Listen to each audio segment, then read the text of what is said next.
Thanks for listening to The Gwart Show on the Blockspace Podcast Network. Subscribe to our newsletter at blockspace.media to get the show directly to your inbox. Show links, transcripts, and Bitcoin articles twice per week. Stay ahead of the conversation by visiting blockspace.media.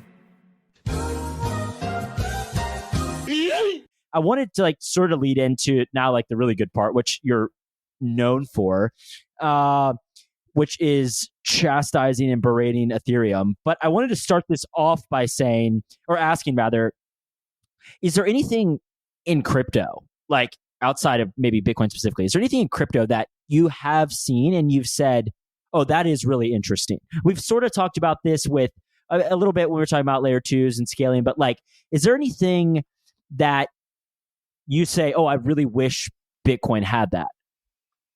Yeah.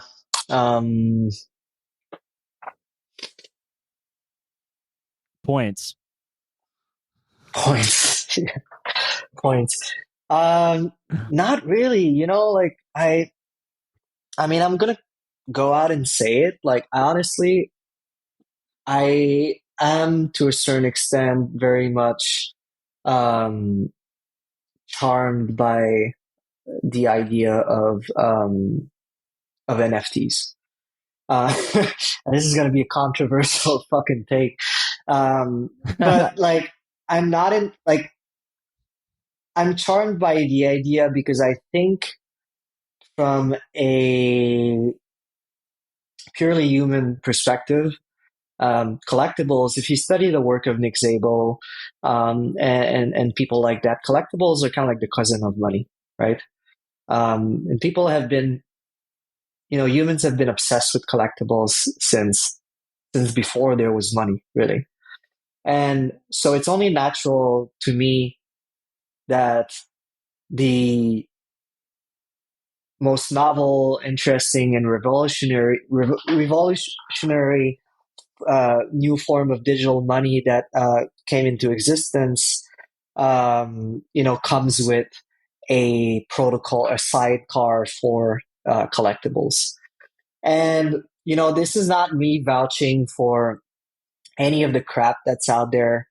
The challenging thing with collectibles in this day and age is this very neurotic kind of ADHD type of internet culture where a meme is so ephemeral, it's so short-lived that it almost lends itself a lot more to speculation than traditional collectibles. There's a certain time preference aspect where you can fall in love with. I think before you could fall in love with Pokemons and imagine this is going to be a generational thing, and 10 years from now, people are still it's still going to be a thing. Whereas, the hottest, you just look at the bored apes, but the hottest culture in terms of NFT collectibles can become practically irrelevant in the span of a couple of years. And so there's a good argument to be made that regardless of the fact that those are collectibles, they tend to be more, the market for them from this point on is going to be a lot more speculative than the market for collectible has ever been. It's kind of like it's a ACC thing almost, accelerate fucking collectibles. This is what's happening, and this is what's playing out.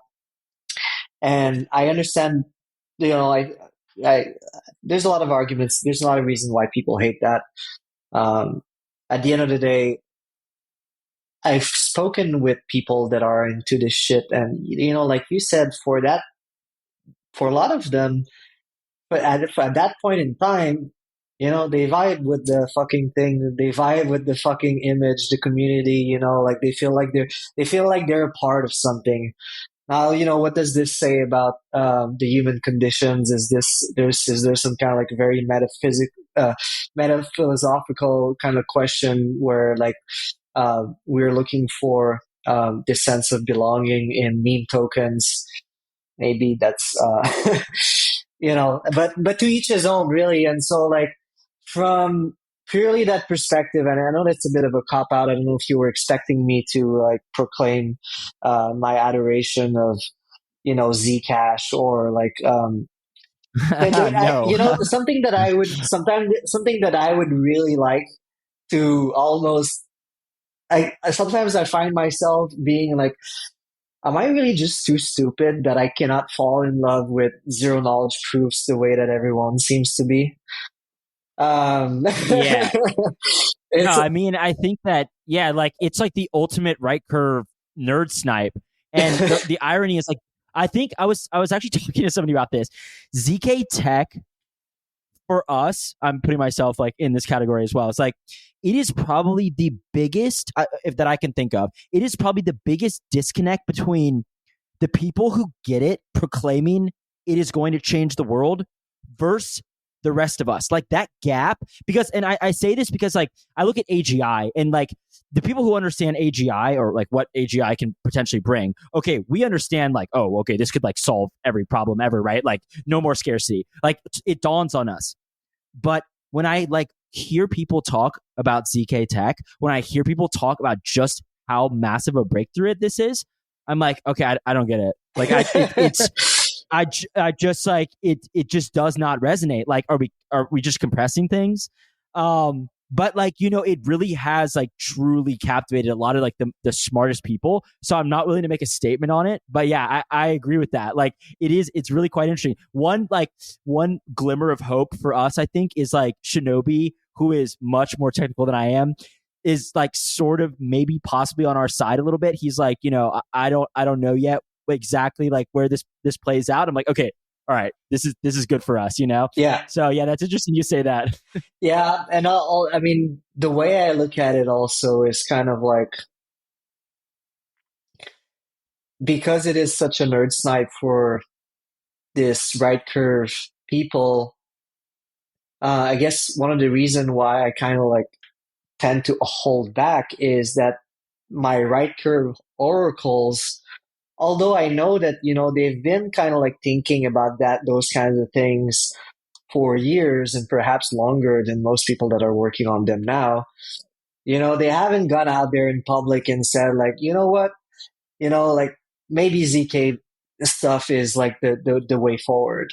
When you think about like the Polstras of this world, and they work with they've been doing research work for some of the most preeminent researchers in that field for years, and the fact that they haven't dropped everything they're doing to say like, we should focus on that, is like, okay, well, probably because A, it's not ready, or B, it's just maybe it's magic, and maybe it does a lot of stuff um right, and in a much better way than anything else, any alternative.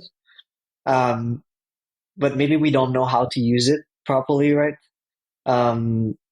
Because yeah, I mean, Jeremy Rubin I was telling him like, so what if we had I think I was asking him, what if you had a clean slate for like a layer two? How would you architecture that, regardless of like the trust model, and the trust assumptions that users of that layer two are making? And I think he said something to the extent of like, I'd look towards like a Carol type of language model where you can have everything just compressed, and it's so all very lightweight. So I'm like, yeah, okay, well, actually, maybe that makes a lot of sense, because definitely from the perspective of having the ZKP on the ZK on layer one, so that we can have um, those quote unquote trustless rollups. Like, no, I don't. I mean, I see it. I see it playing out in Ethereum, and I don't like the way it's looking. Like, it's just like it creates too much issues, and like there's just too much. Um, it's just not as simple as people are making it sound. It's like, oh, we're gonna have trustless. No, but like then like, what are you gonna have? Like just like one single. I think Eric has like said that at one point. It's like, well, roll up kind of like only makes sense if you have like just one single massive roll up where everyone is into that one single massive roll up, right? Or it's like, okay, well then like that's just makes the roll up trust assumption into the trust assumption of like the entire network. Um, it feels like magic, and you're kind of like on the side, be like, I don't really believe in magic, you know. But Yeah, well, I think it's kind of interesting too, because like Eric often cites how Greg Maxwell was talking about ZK mhm, proofs, like mhm. in 2014 or Yeah, whatever, yeah, and like I don't think Greg Maxwell has only worked on ZK proofs since then. You know what I mean? So there's like a little bit of irony, but yeah, I mean, it actually does kind of bring up like another interesting question I wanted to ask you, which is like I think a lot of you, like we were saying before, like if you kind of strip away a lot of the maybe the degeneracy and like some of the more like surface layer stuff, one point that maybe these like Bitcoin season 2 people have made is like a lot of this research, like a lot of this funding is happening in other ecosystems. And like I'm not talking so much about like the DeFi stuff right now. I'm talking about like more like ZK stuff. Like a lot of the ZK stuff is happening like on Ethereum and elsewhere. And I'm interested to hear like what do you think Bitcoin needs, if we need it, right? Because like I think you make some interesting points. Like Bitcoin doesn't need to scale, right? Like so, I think you kind of have an even keeled approach here. But like, is there a way that we can bring these type of developers to Bitcoin? Because like as you know, like you more than anybody, and like you've obviously seen this play out. Like the whole kind of crypto industrial complex like has this kind of unlock with tokens and like this the financing of this stuff. And I do wonder like do we have to resort to kind of like these degen games, or are there ways to bring people who are interested in that type of stuff to Bitcoin without saying like you can launch 30 meme coins every day, you know? yeah.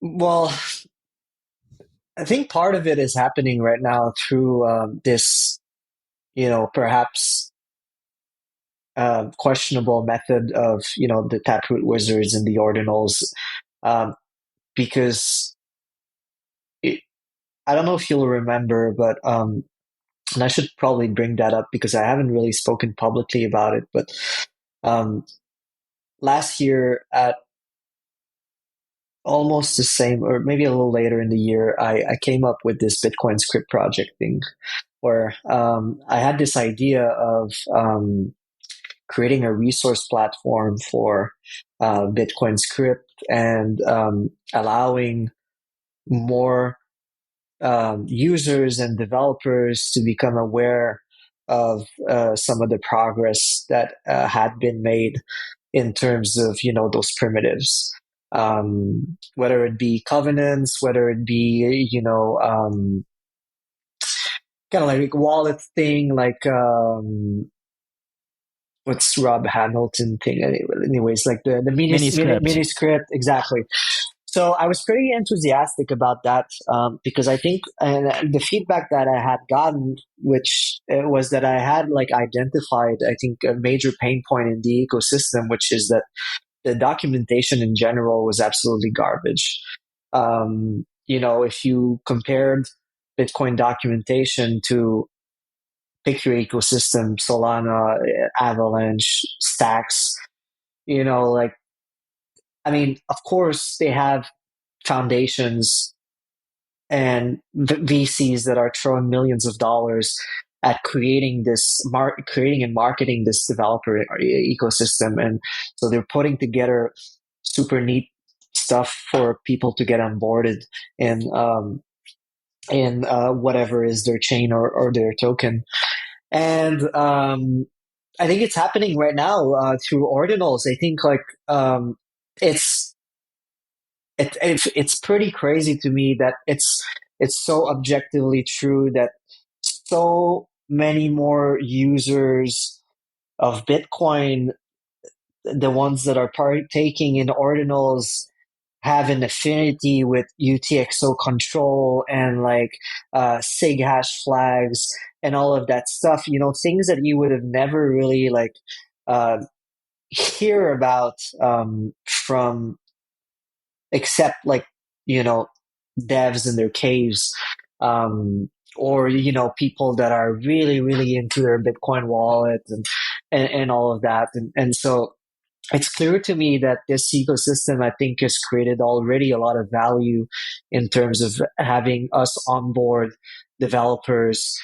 And, it's very easy to make the argument that, well, okay, like, do we need like this very demeaning, but like, do we need the script kiddies to be working on Bitcoin? Um, I think, you just,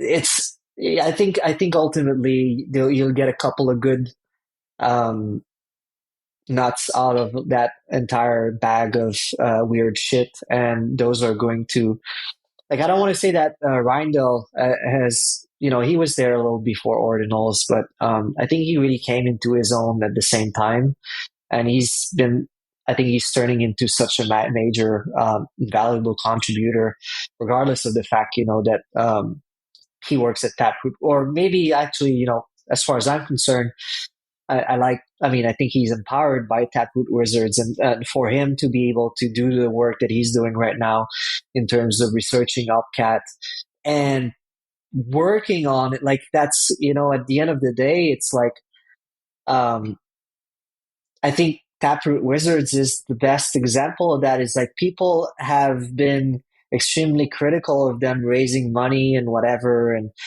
selling NFTs, but they're they're factually using that money to fund valuable Bitcoin research in the same way that the Blockstream was. Now, I don't want to compare their achievements, but Udi was on Twitter the other day saying, okay, well, since everyone's having like a hard on about like CISA, this cross input signature aggregation, I propose Yeah. that at least one of you stand up and commits to doing work on it and implementing it or researching it and whatever. And I have a budget for you. And people will dismiss that and think he's just like full of shit. But I am pretty convinced that he is being honest, and he's being like, he actually would be willing to contribute Yeah, funds definitely. to that 100%.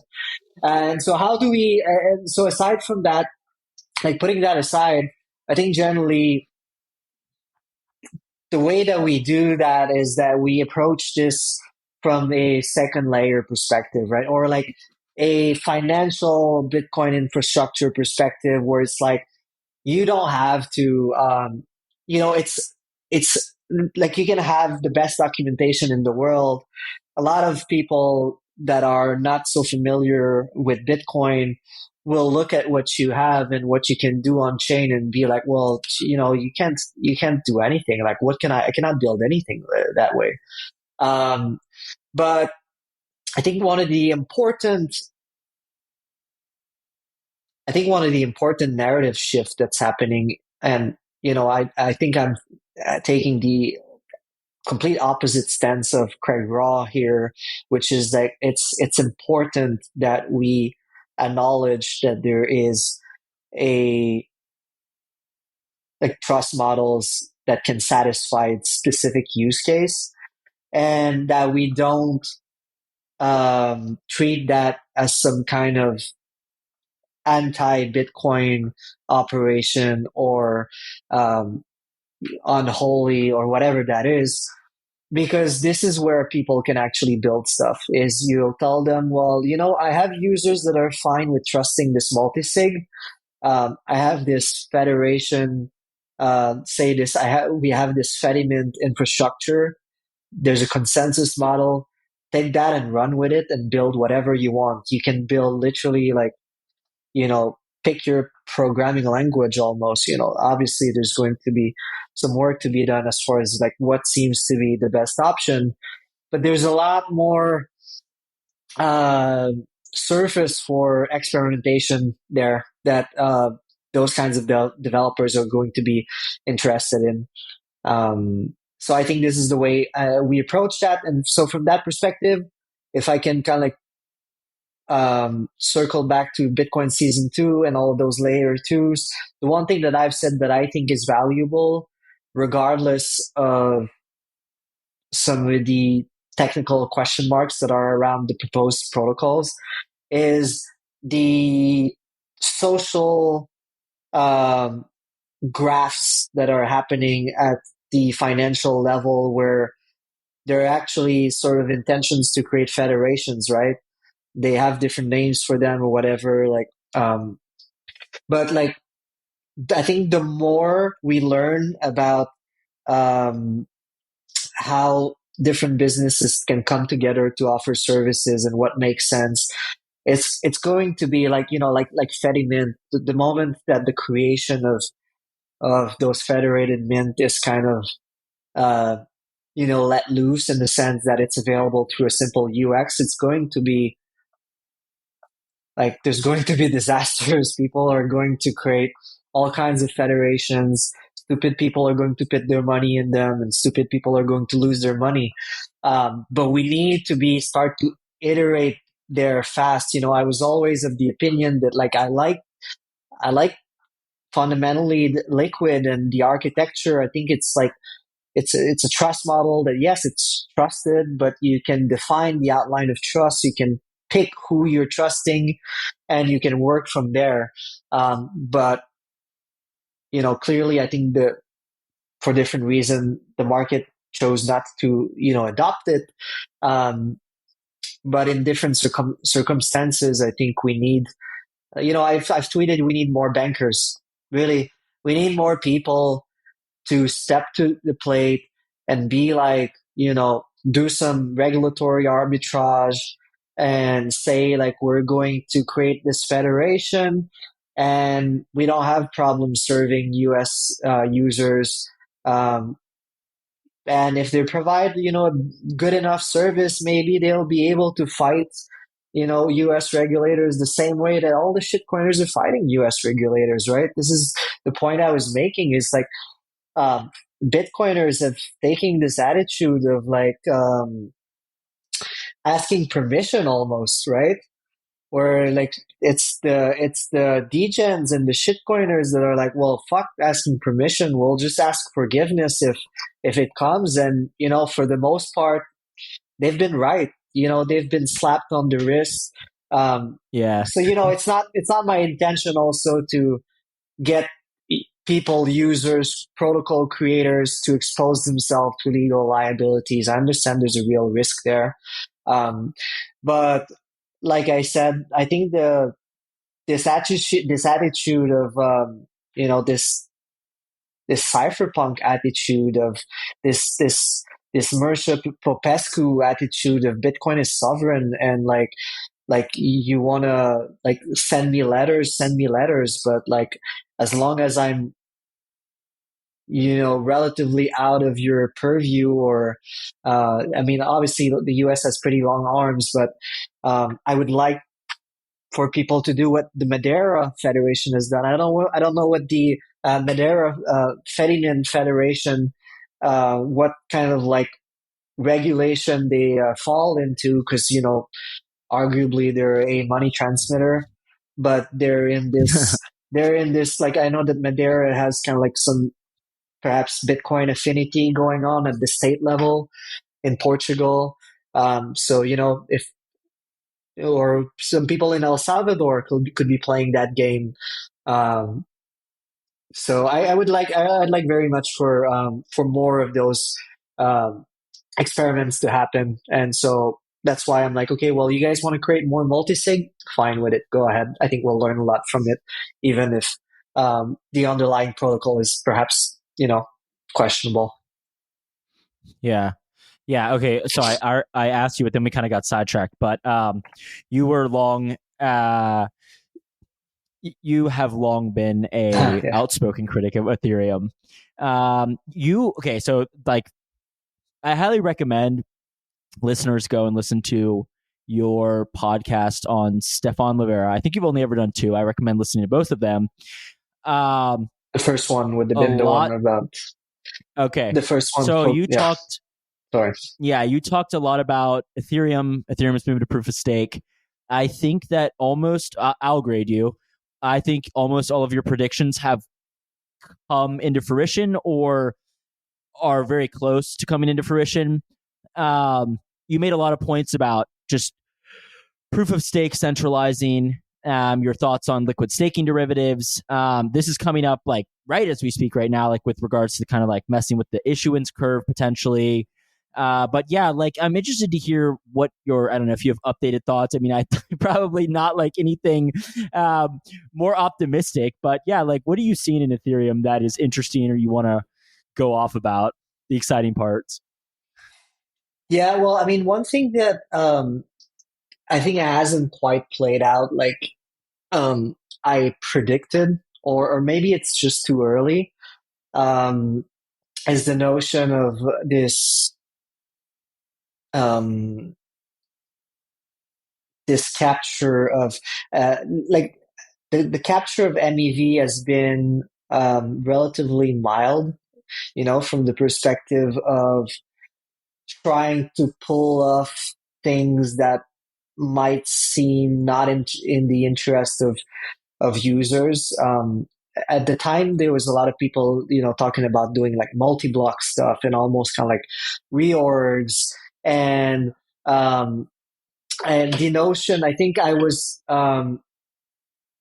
I think the notion that, for example, someone like Lido would be extremely predatory in terms of trying to generate or capture as much MEV as possible has not happened because I think of purely social conventions, really. Um, and so, you know, Lido perhaps has not mustered as much of the staking as the stake ETH as I thought it would have by now. They're still at 30%, which is still pretty major. Um, but I think, yeah, the most interesting thing is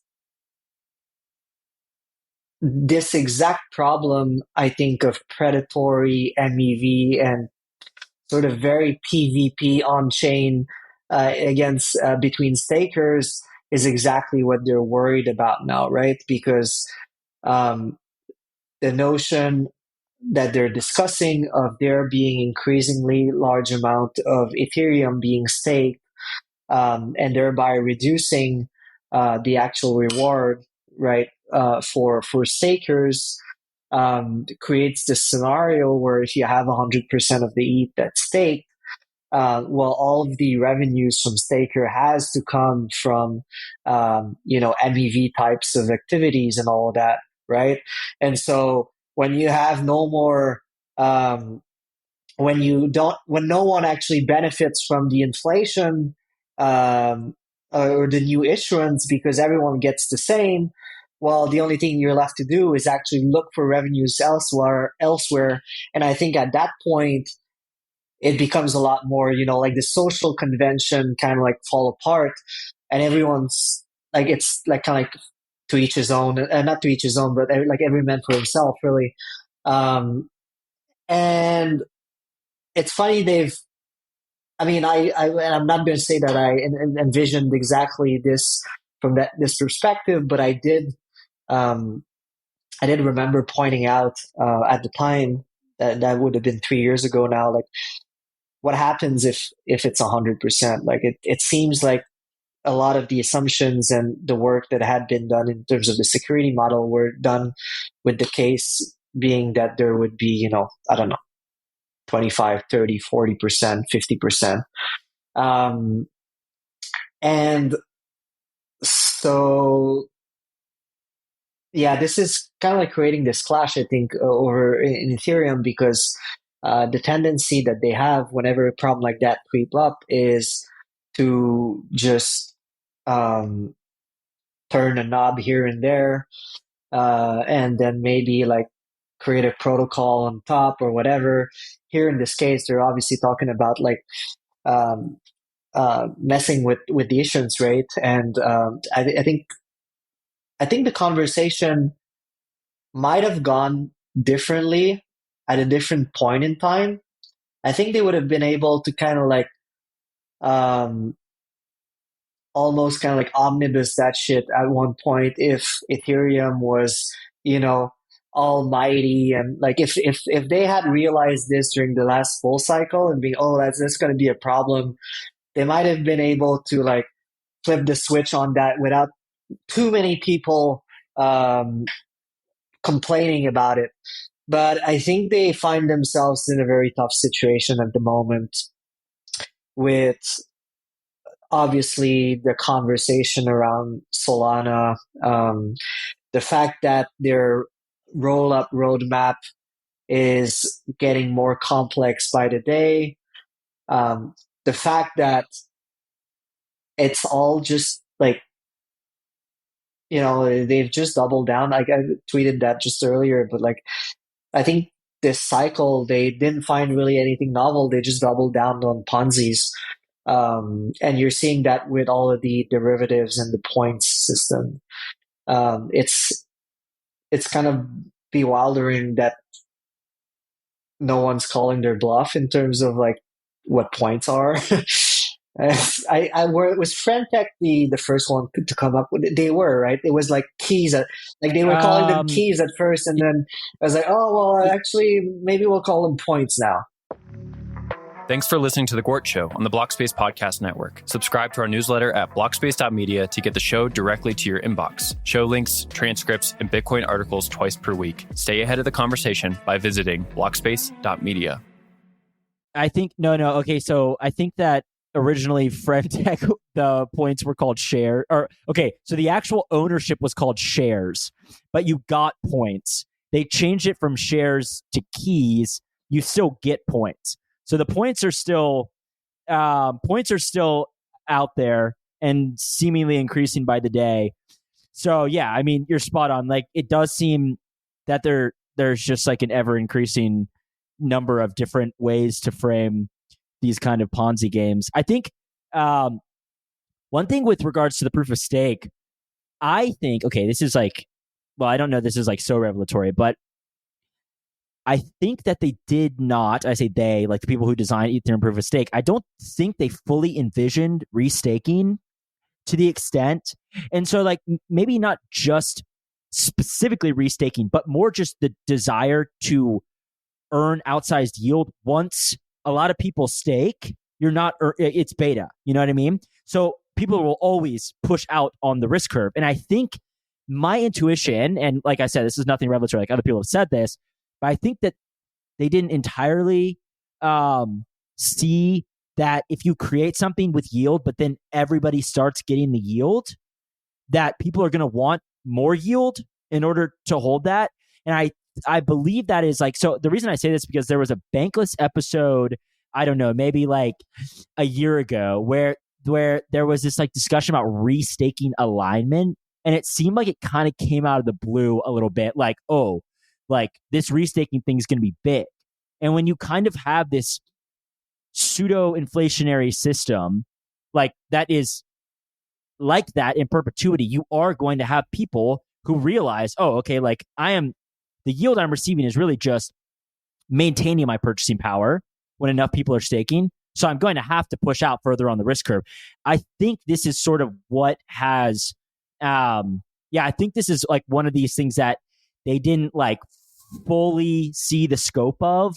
And it's also the other thing I would say about this is like the restaking, because I made the point like a lot of the Ethereum staking derivatives and whatnot were already existed in the protocol. Like there were applications that controlled a lot of ETH, right? Like Lido was one, Maker, Aave. Like there was already locking up of ETH in like large amounts. But what happened with the restaking was it extended this to like now securing these other chains. And like, okay, what happens if these chains get really big?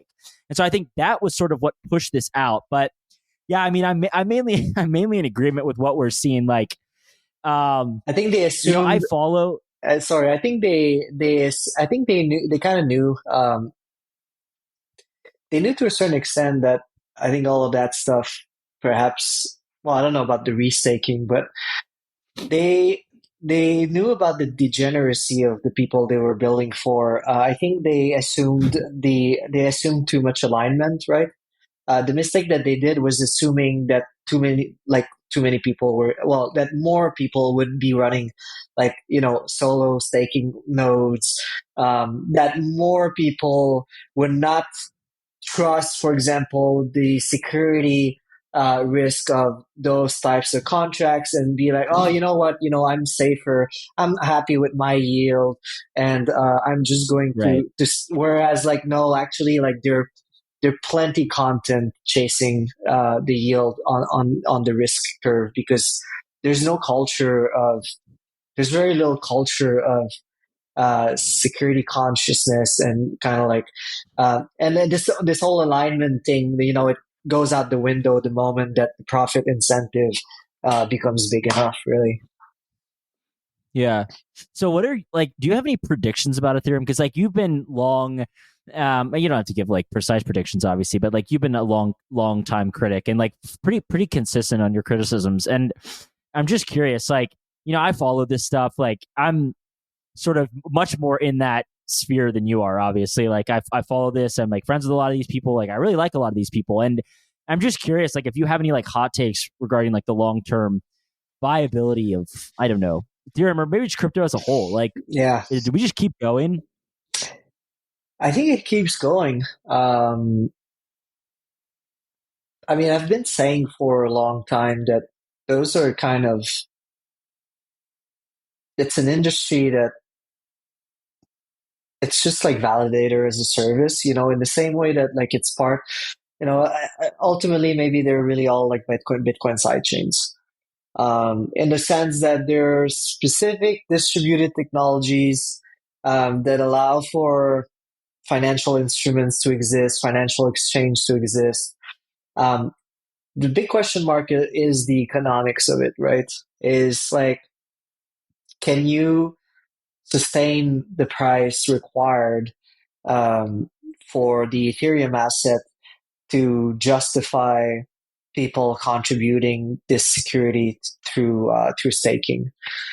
I think that is the massive question mark, and um, it's going to play out to a certain extent in the same way that I think competition between uh, tech companies would play out, but it has a network effect aspect to it with a lot of sunk costs. So it's go, people are going to go to very large extreme, I think, to ultimately preserve the value of their asset. But all of that shit just collapses to zero, really. Like payments, we know that payments, like this is like there's practically zero margins to be had from offering payments. And I certainly don't buy the notion that like Kyle Samani was saying, that the business model of Ethereum validators, no, sorry, of Solana validators, um, is basically to chase MEV, right? Yeah, yeah, It's basically saying that like the incentive model for Solana is screwing up, or like basically scamming users. Front running users and extracting value. I know that there are like quote unquote good forms of MEV, but that's beside the point. So it's hard for me. I think they're all competing for second place from the crypto like blockchain perspective, and it's not going to collapse. I've been saying for a while, it's not going to blow up in a giant ball of flames, because they do have this culture of social consensus, right? And with social consensus, you can always fix everything. You'll just ostracize a certain portion of users, but it doesn't matter. They're very much that community is very much willing to make those sacrifices, and so they'll patch it up as they go. They'll try to make it like a competitive option on the market, but I don't know anyone that's well, actually, I was going to say I don't know anyone that's building like Bitcoin coupled with Ethereum product. I guess that's what the Bob thing is. yeah. Um, but I find myself having a lot more conversation with some Bitcoin developers that are like, okay, well, if we need some kind of like sidecar uh, thing for, you know, like a stable coin, for example, will just use Solana for right. Yeah. Yeah. I think we have like a mutual friend, Yeah, Shazan. He's doing exactly. something like really, he's doing something actually quite cool. And actually, it goes to kind of your point with regards to DLC. Is like the trust model there is better than the overwhelming majority of like lending pools, right? Oh yeah, Because it is isolated. yeah, yeah. Now, the one thing that I think the one thing about like so just a little bit of context, people aren't going to know what we're talking about, but there's this product called Lava that I don't know when they're going to ship. They don't have a token, so just if you're listening for that reason, you can go ahead and stop. But it's like it uses discrete log contracts, and you basically can put Bitcoin in, and on the other end, permissionlessly, you can borrow against it, and the it uses I honestly would have to have him explain it to me again, but it uses a Solana USDC backend, so you can borrow against it. It's very private. The one thing that is different about this is you can't have like these like loans in perpetuity. That's one thing that it's like fixed. So it's like fixed term loans. But yeah, like you're right. Like this is an example of, these things can be built on Bitcoin. There hasn't been a tremendous amount of demand for them. I think we will see more demand for this type of stuff. But yeah, like he told me the same thing. He's like, look, like we're using the Solana code. I think it's really good. It like there's a lot of optimizations that he could do around it that he said is really good. And yeah, it is interesting to me. And it also kind of goes to show what I heard you've talked about like a long time ago, which is like this stuff can be viewed as tech, right? Like and it's not to say that Bitcoin isn't tech, but like Bitcoin has some very specific properties. Some people would argue that those are, changeable, but for the most part, like Bitcoin has this kind of like monetary property first and foremost. And then a lot of the rest of this stuff is like, it kind of needs to constantly innovate, right? Constantly keep up with the technical demand. And like, I think, like this is sort of the inconvenient truth that we're seeing with regards to Solana, or maybe it's not inconvenient, but like, it's just a truth we are seeing with Solana, which is like, Solana is much, much better for degenerate gambling. It just is. It's all on, it's very cheap. It's hard to land transactions. I'll tell you that. Like they very rarely get on chain because like it's spammed constantly, but it's just much better for this. And this is where we've seen this crop up. And like, I was talking to somebody earlier today about this. And like, I don't know that the question resonated like so well, but I do wonder if we just kind of like continuously move on the tech spectrum and maybe even we find something interesting. Like if we keep going, like making it faster, making these better, you and I would probably agree. Like, I don't know how much of this exactly needs a blockchain. There's a lot of things that can be done in a permissionless way that don't require a blockchain. You know what I mean? Like, Lightning is the easiest example probably for Bitcoiners to understand. It's just a protocol. It's a graph of multi-sigs, and you don't need another blockchain. And like, this kind of goes back to our point with regards to rollups, like, and why, we were talking about like whether or not Udi and Eric like, really want rollups. Like, I'm sort of unsold on the model, so yeah, like it is quite interesting. Yeah, when you look at what you're trying to achieve, really, and if you accept the premise that those constructs are desirable, say the AMMs or the lending pools and all of that, then you're really looking for maximum efficiency and execution speed and all of that, and perhaps less so, security, censorship resistance, decentralization.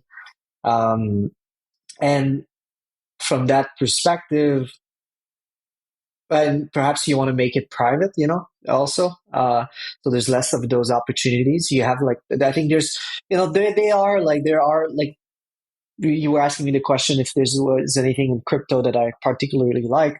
There's nothing that makes me like go like, wow, like I absolutely want it. But I know that there are like constructs for kind of like blind mempools and things like that are like you kind of like, oh, this is interesting. And we can totally have that in a different trust setting with Bitcoin. And again, it's all about, I don't think it's not all about everyone using the same service provider, in the sense that this service provider is a quote unquote neutral protocol, because right, this is kind of like the hypocrisy almost that we're seeing with things like Aave and all of that. It's kind of like, okay, well, you have this neutral open protocol, but really there are people that are telling you like what kind of like pool is safe and not, and like what kind of asset you can put in that pool. And obviously they're saying it's all decentralized governance and all of that, but we all know that it's bullshit. So it's like, okay, well, if we don't have if we're not able to build this fully decentralized protocol for financial service, actually, I mean, I know I'm kind of like repeating what we were saying in the beginning, but you just use whatever tech is best, and you choose whatever whatever trust model you're most comfortable with, who you're feeling that you can trust to a certain extent, and you choose to operate with them. And a lot of the operation will actually be very much trust minimized, so that you know exactly and I think this is what ultimately creates value, and what steals value out of all of those systems is the complexity makes it impossible to mentally calculate the hidden cost of you participating in those systems. And so if you remove that, then I think the market becomes much more informed, transparent, and therefore more effective at doing exactly what it's trying to achieve. Yeah, I think I would certainly agree. And I think that one of my objections largely to the idea, and like why you kind of say like decentralized money and permissionless finance, is because, and I'm like sort of in the same vein in that sense, is because I think that a lot of these protocols that are attempting to create like these decentralized financial products, there's something a little bit unique about finance that's different than like hopefully a distributed commodity money or whatever you want to call Bitcoin. And it's that these systems require a lot of liquidity. Like they require centralization of liquidity. So I think a lot of times what you hear is like, well, you can fork Aave, you can fork Uniswap, but you can't really do that. That's actually not really feasible in practice, right? Like you can, but if you're the only liquidity provider, what are you going to do? Borrow against yourself? So you do need like this kind of like centralization of capital. And I think this is sort of like the realization, I don't know, that I had. I don't know if I ever had like a strong opinion prior, but like this is something that I think is a little bit off about like with these DeFi is like, you can like fork the last version of a DeFi protocol to yourself, but like all of the market makers, all of the big, like these MEV shops, like they're all going to go to the best tech, which is the newest tech, which is the one that's like has, like the DAO token has control over or whatever. And then when you start thinking about it like that, you kind of like zoom out. It's like, I don't really even know if it's like, I don't know that writing open source software is like the most critical part of what's going on. It's almost like seems like not a very, it seems like a small part of what's actually occurring in practice, like in terms of like the importance of these different parts of the system, So yeah. I've had similar thoughts, and like, it's kind of clashing, right? It's like, because we have this open source infrastructure, but it kind of like we're like a lot of people are working under the pretense that specialization is not a thing, right? And that we haven't been working with specialization as long as like markets have existed, and so there's economies of scale with finance. Obviously, this is why bankers are bankers, because they're actually historically the and people have this corrupted idea, which maybe contributes to this notion that, oh, we need to remove human agency as much as possible. But that's not really the case. It's like bankers are bankers because they are good at managing money and investing money and lending money and making the right decisions. And you cannot replace, at least not yet, you cannot replace that with protocols. it's already, it's creeping into, it's creeped into every single protocol that's been designed. Is like, okay, well, what are the parameters of like this landing pool and whatever, and it's a human making this decision. Right, exactly. So It's the VCs with all the DAO tokens. That's who makes them, exactly. So Yeah. so it's like, well, let's not try to like confuse and obfuscate the fact that there are still people that are most well advised to create financial products because they're professionals. I'm not saying, there's certain special class or whatever, but it is the case that there's some fucking people that are smarter than others and that have more acumen with business management and banking and whatever. And so let those people do the work and let me interface with them via some technology that allows me to minimize the trust. I don't want to go to like an open market where it's like, I don't know who my financial service provider is, it's just random. I want to go to like a market of financial providers that are rated according to specific, web of trust or whatever kind of like schemes with reputation base. And it's like, okay, well, those guys, are working that way. This is the trust model, and those are the services that they offer. So, Yeah. I don't want to say that they have people in ETH or whatever have it all wrong, because I shared, I think, they're kind of working towards that with the idea of like, I think they're doing like those vaults thing, right? Where it's like, there's this new lending protocol that's kind of like exactly this, where you have isolated lending pools, and Yes. the lending pools are very specifically managed by, I think, this Gauntlet entity, right? Those quants or whatever. Yeah, Morpho. Morpho. It's like Yeah. and it like takes into account like the actual collateral used, right? Exactly. And like the term of the collateral. So the idea being that, like, if you're a lender and you want to put your money to work, you don't put it into some kind of lending pool on Aave, and all of a sudden some retard creates this lending. Some retard creates this lending pool that creates like a huge bad debt, like systemic risk almost to the entire protocol, and you end up, getting fucked over because what was the token during the bear market that had like Curve. Curve? Yeah, exactly. So it's like, why do I want to create liability for myself by participating into a protocol where the consequence of the actions of others are going to impact me, even though I'm not doing business with them. I have nothing to do with them. Right. So it seems to be a much more elegant system, and I think we should like be. I think, at least if we circle back to Bitcoin again, if we want to be inspired to a certain extent by what those people are building, or what's been built in Ethereum or whatever.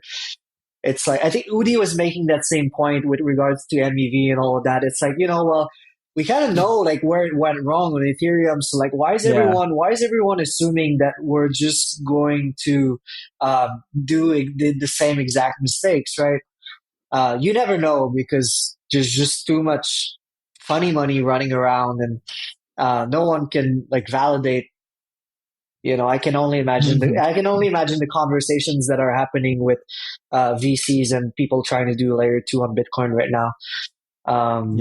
But yeah. So I want to ask you one last question. This is totally out of order, but I just thought about this because I wanted to tap into your kind of like your history of Bitcoin, but also your even keeledness. So I'm borrowing two of your attributes here to ask this question. There's been, because the reason I asked is because I was not around for this at all. So I wanted to hear your perspective.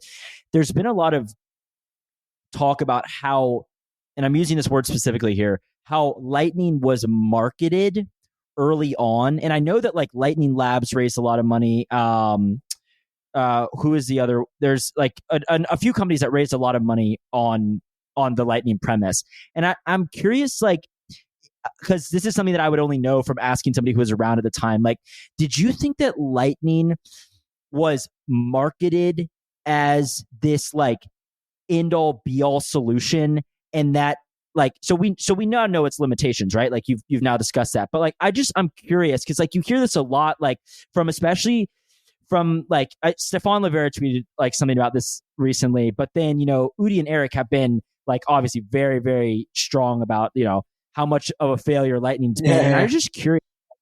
What is your view now looking back? Like, was Lightning marketed as this saving grace and just we should be calling it a failure because of how much it was marketed? Or is this a little bit overkill? I'm just curious. Yeah. I mean, it was definitely marketed as the solution for payments, for cheap payments using Bitcoin, Okay. with Yeah. with very little consideration. Although, as I pointed out earlier, the creators of the protocol included in the original paper, as far as I know, and even had presentation at conference illustrating. I think they called it the Dryja, Taj Dryja, who's not Lightspark, Yeah. the Dryja bathtub thing or whatever. And they kind of had modeled the block size with how much people would be able to be onboarded onto Lightning. And they kind of were very, very, very aware that there was a lot, like there was pretty severe limitations if you were to remain with the like I mean at the time it was 1 megabyte and now it's Yeah. effectively 4 at most. And but the one thing that was I think most um I don't want to say misleading because it was not some kind of conspiracy. It was everyone bought into this idea, and I will tell you who was right about Lightning was a lot of Bcashers. Yeah. They Yeah. a lot of them, I think, probably because of the situation, looked at it with more scrutiny. And the one thing that they said would play out was that it was going to be a hub and spoke system, and that no one would ever want or be financially incentivized to run their own Lightning nodes, right? And Yeah.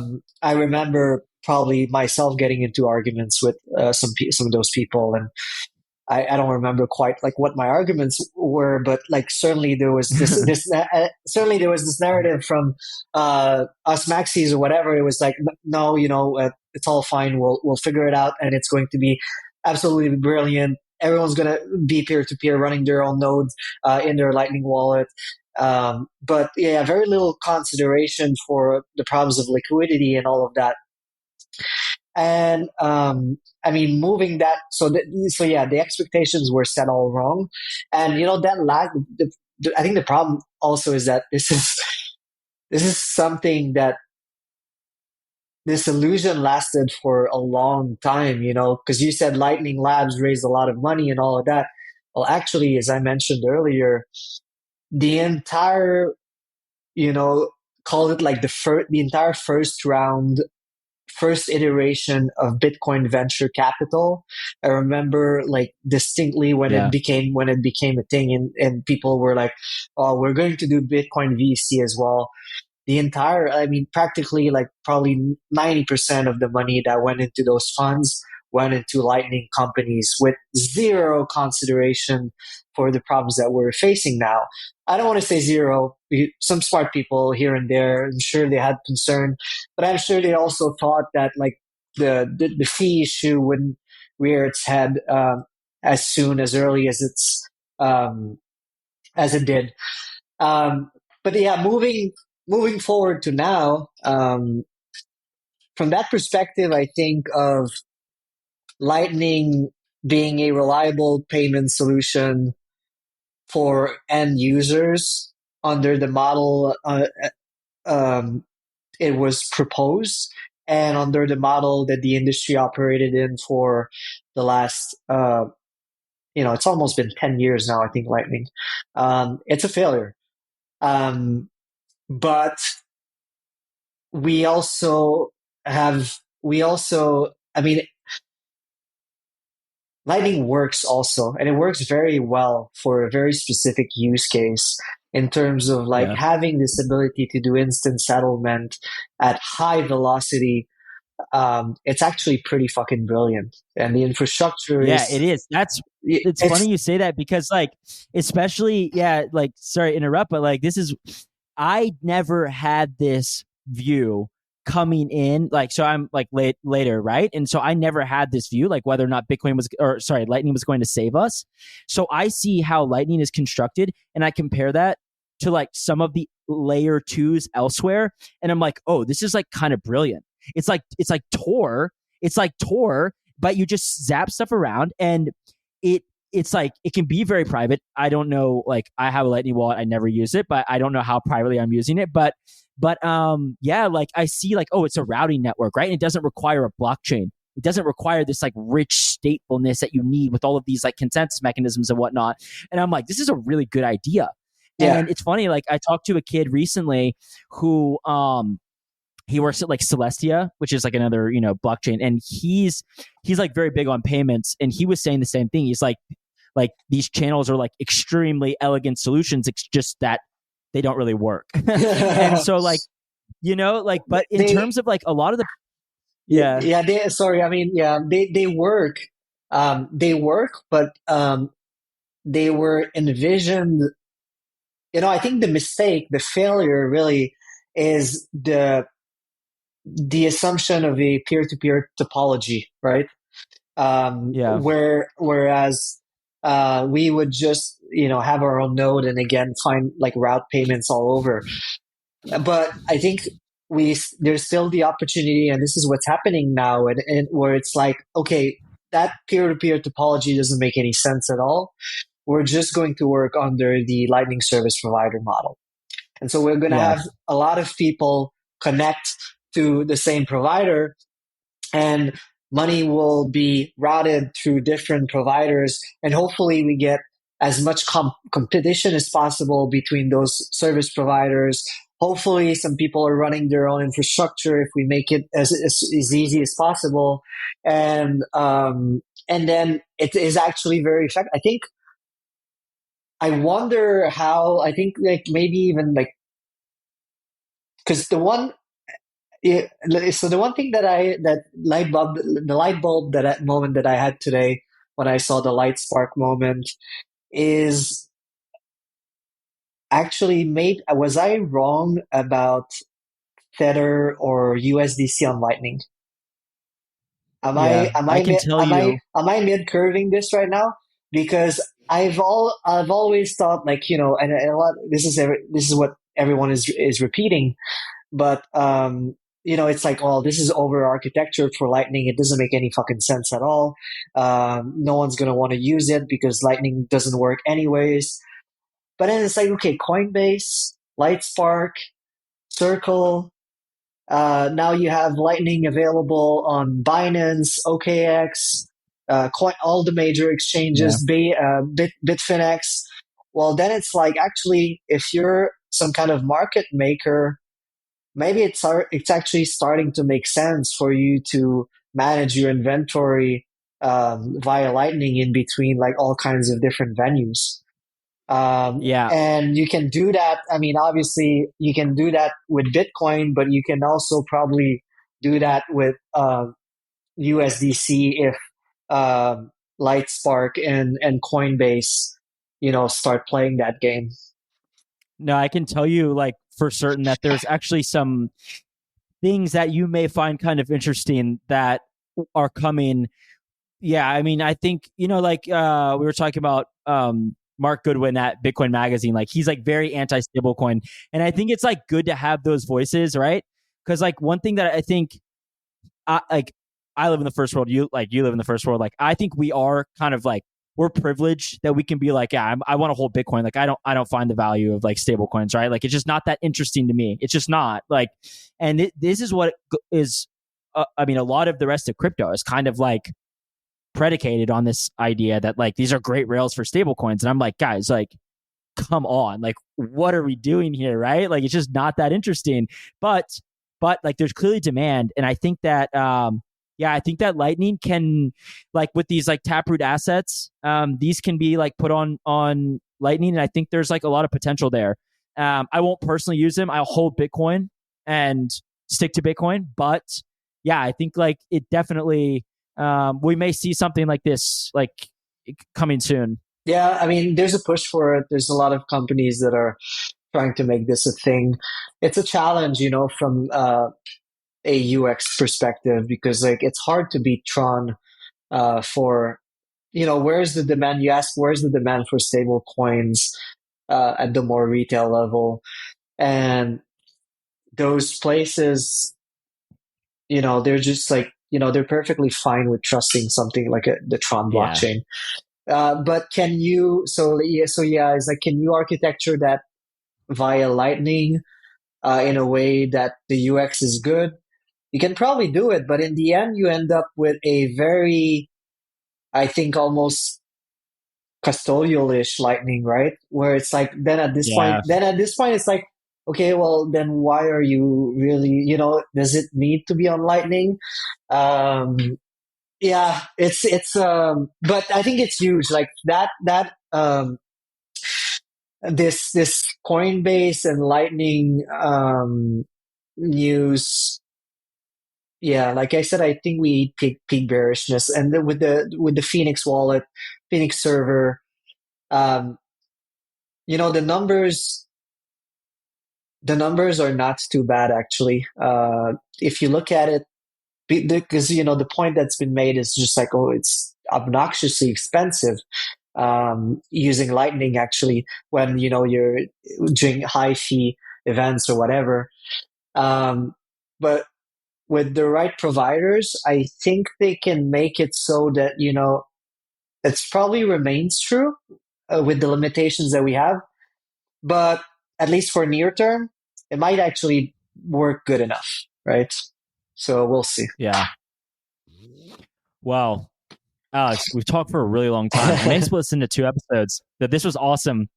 It's really great to talk to somebody who's just been in this for a while and has seen all of it. Like, I think that's very yeah, not to go off on another tangent, but I do think that's like very, very valuable to have people who have been here since like 2013. It's not to say that like other people I talk to haven't, but like, you just get a lot of people in crypto now, I think, who've last cycle or the cycle before that entrance, and like there are reasons that we've chosen to do things the way we have, and I think that Yeah. like sometimes it's good, it's sobering to talk to people who've been here and like, hey, like we have talked about this before, right? Like we've been through all of this.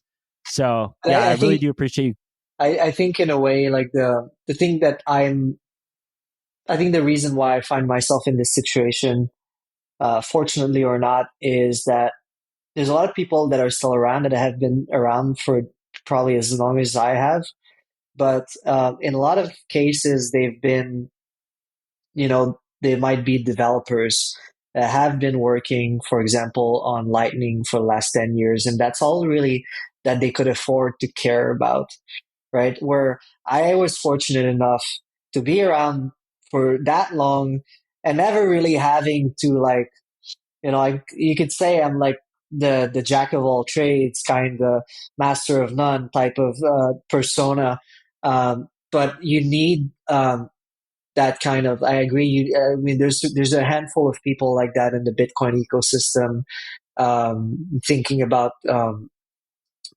Aaron also. Anyway, there's someone at Bitcoin Magazine. Well, anyways, so anyway, like encyclopedic minds like David at Bitcoin Optech, like people that just have consumed so much Bitcoin knowledge over the years Yeah. that they can easily kind of like reference things and maybe tell you if something's a good or bad idea without you spending too much time or wasting too much time on stuff. But Yeah. yeah, rambling at this point. It was a good one. Well, thank you. It was a good one. I appreciate the conversation, and yeah, I'm happy to get back on anytime if Awesome. Yeah, definitely. Yeah, we'll definitely do that. Thanks again, Alex. All right. Cheers.